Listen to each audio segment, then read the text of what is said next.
Iyon mga idol, fresh na balita. Stanley Pringle, pumirma na para sa koponan ng Rain or Shine Elasto Painters. Matatandaan natin na matapos ang All-Filipino Cup para sa Terra Firma Jeep ay free agent na itong si Stanley. Ibig sabihin niyan mga idol ay may karapatan na siyang pumili ng kanyang gustong puntahan o salihan na koponan. Nakakagulat lang mga idol na sa Rain or Shine ito napunta at hindi sa MVP o SMC teams.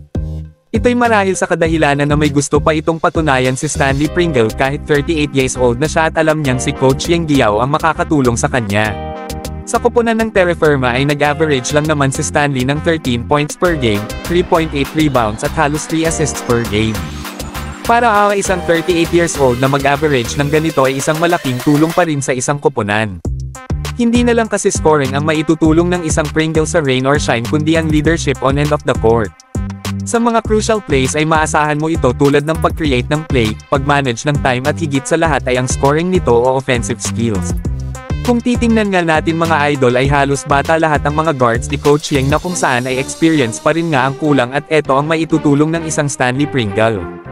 Hindi naman kailangan maging starting 5 ni Stanley o di kaya'y tawaging star player dahil kahit ang role lang niya is off the bench ay malaking impact na ito sa koponan. Makakasama nga niya dyan sina Bo Belga at Gabe Norwood na veteran na leaders ng Rain or Shine.